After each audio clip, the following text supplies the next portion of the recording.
The MTN 530 News. Good evening, everyone. Thanks for joining us tonight. I'm Russ Riesinger. A big step to help combat a healthcare crisis across our communities. This after the COVID-19 pandemic took lives, forced individuals and families into isolation, and created some long-lasting side effects in our communities. Q2's Janelle Slade has more tonight on a pilot project that has now landed in 3 Montana counties. It's what's being called a sustainable mental health model. All the remnants from COVID combined have also brought out and brought attention to more behavioral health issues. But a recent $4 million grant and some dedicated community entities are working to reverse that COVID trend. So many entities said in the very early stages, you will see a tsunami of mental health and addiction treatment, and we are seeing that. Lynette Kosovich, CEO at Rimrock Foundation, says her team saw a 40% increase in mental health and substance use referrals in the last year, and calls to Montana's suicide hotline doubled. But now a $4 million federal grant is helping Rimrock implement a certified community behavioral health clinic, or CCBHC. It is a model of care where you have to address every single aspect of a person's life. Physical health, their addiction, their mental health, their housing, their transportation, their relationships, everything that could negatively affect their well-being. This model is designed to create access, stabilize people in crisis, and provide treatment for those with the most serious mental illnesses and addictions. It stops the episodic treatment of substance abuse or mental illness, and we look at you as an entire person. What is causing these things? And by the way, we're going to also offer some really effective treatment for you to get you to a place where you want to be. Kosovich recently testified before the Senate Finance Healthcare Subcommittee. We need to finally treat healthcare above the neck the same way we treat healthcare below the neck. Senator Steve Daines is the ranking Republican on that committee.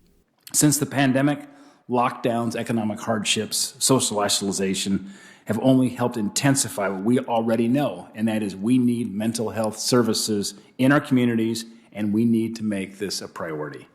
Data shows in January, 41% of American adults reported they were struggling with anxiety and depression. That's up from 11% before the pandemic. And Montana is certainly not immune. Daines points to data showing Montana is 4th in the nation for suicides. And that's not all. Montana ranks #1 of children in foster care. 65% of those children that are removed from foster care have parental use issues, meaning their parents are using illegal drugs. How is that acceptable? How can we keep doing that? The plan behind these clinics digs roots deep in the community by coordinating with schools, crisis centers, and law enforcement. And the clinics must guarantee specific services, like a 24/7 mobile crisis team and a primary care provider for each patient. You know, historically, we have always separated mental health care and physical medical care into 2 separate buckets. But the reality is we're integrated people, and those issues are often integrated together. If your mental health is not being tended to, then oftentimes your physical issues and your chronic diseases are worse for the wear as well. Dr. Megan Littlefield says this type of model works. Riverstone Health has combined mental health care along with primary care in its facility for 15 years and now plans to partner with Rimrock. I think the more that we can collaborate across organizations and try and integrate those services together in our community, the better off our community is as a whole. The latest impact report shows thousands of new clients are being served in these clinics, and nearly all of them are getting treatment within a week. That's compared to the average national wait time of 48 days. So overall, people are moving on a trajectory of wellness for maybe the first time ever. Kosovich says while the numbers show the success, the one thing that is hard to measure, even in Montana, is the cost of not moving forward. We can't do it alone. You know, you've heard the saying, it takes a village. This is going to take our state to do this, because once we all get into the CCBHC model, and we're all rowing in that same direction, I think we're going to make a huge difference. The first participant will take part in the full Rimrock Clinic by June 1st. There are also pilot programs currently underway in Missoula and Cascade County.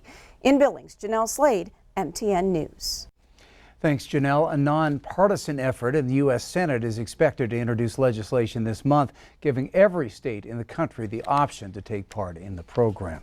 Well, this afternoon in Billings, staff with Rimrock cut the ribbon on a brand new community mental health services center. Rimrock says the new center will widen the opportunities for people to get help with their mental health. 7 therapists will care for patients both in person and through telehealth technologies. The new location in the 1600 block of Lewis Avenue allows the Rimrock team to help a wider variety of people, where previously staff could mostly only focus on people with substance abuse problems. Mental Health Services Director Dr. Malcolm Horn said the new facility is a game changer.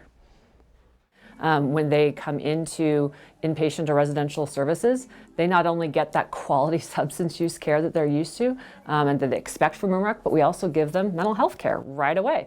We have counselors specifically trained to do EMDR therapy, which is it's a modality for trauma. We have counselors that can't wait to really help patients unpack that stuff and heal. The new clinic starts taking appointments tomorrow. New information tonight surrounding the recent assault on a member of the Northern Cheyenne Tribal Council. Lieutenant Brandon Woolley said in a news release that the department is seeking 2 suspects in the May 16th assault on 23-year-old Silver Little Eagle of Lame Deer. Those 2 individuals are a 25-year-old woman from St. Xavier and another 27-year-old woman. According to Woolley, the case began shortly after 11 in the morning on May 16th when officers were dispatched to a hotel room at the DoubleTree by Hilton in downtown Billings. When arriving on scene, they found Little Eagle and a 31-year-old Lame Deer man who'd both been assaulted. Little Eagle, the youngest member of the tribal council, was transported to a local hospital with what one officer described yesterday to MTN as non-life-threatening injuries. The case has drawn wide attention on social media after a GoFundMe account was created for Little Eagle, stating she was brutally attacked and left for dead in Billings.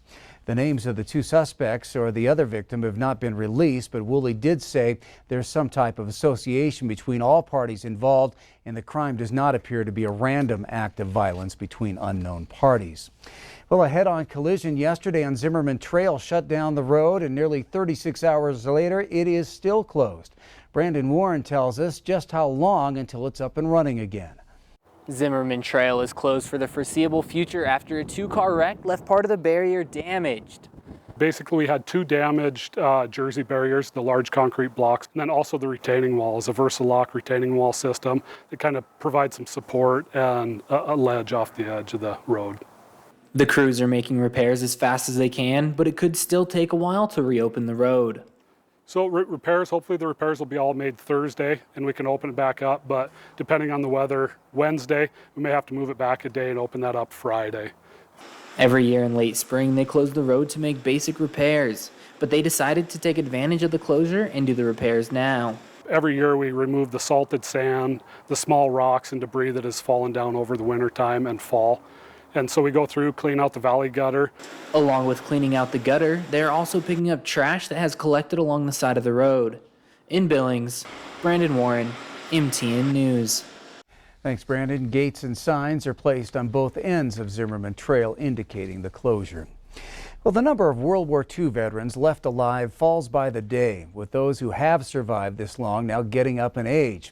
Tonight, a special birthday celebration for one Montana veteran who was on the ground in the hours following one of the most important battles of the war. We're here for Bud's birthday. He turns 98 on the 25th. Ronnie, how old did you say he was? 98.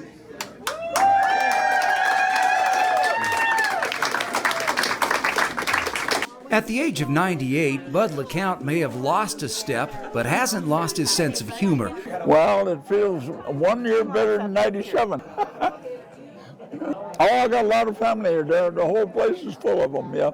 The whole tribe is here. Bud has seen a lot in his 98 years. I last talked to him 2 years ago as he was getting ready to head to ceremonies in France for the 75th anniversary of D-Day. Well, there, he took a bad fall. and I broke my hip. Had to have my hip replaced over there, and they put in an artificial hip. And then I came home eventually, fell again, and broke my neck. Despite having undergone a total hip replacement just a day before, Bud soldiered on and was right behind then President Trump for the ceremonies. Absolutely, he was going to make those ceremonies. Both of us agreed. That's why we came. He is going to make those ceremonies. His determination to survive was evident long before he ever set foot on Omaha Beach in World War II. A Chippewa Indian, Bud was taken away from his family at the age of 6 and sent to the Fort Totten Indian School. He wouldn't see them for another 9 years. Now, a long lifetime later, he's seen his own family grow and prosper. I got grandkids here and great-grandkids, and I have one great-great-grandson here. So I got a whole bunch of relatives here. I'm so proud of him. You know, he stormed the beaches of Normandy.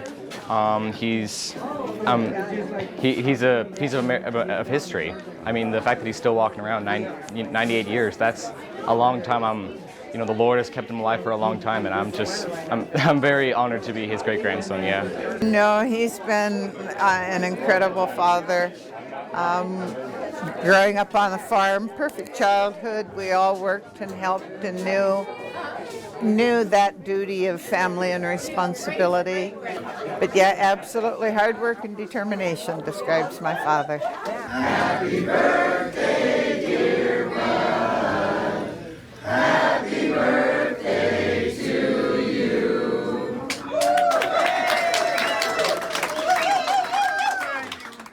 And a big happy birthday to Bud. Up next on tonight's MTN 530 News here in Q2, the warmer weather often brings out unwanted creatures. What to know before the ticks attack. And in sports, a fresh outlook on life and a renewed spirit on and off the playing field. Very close to average temperatures today, 69 the unofficial high at the airport, but we're lagging behind on moisture, about 2/3 of an inch for the month. We'll see if we can play a little catch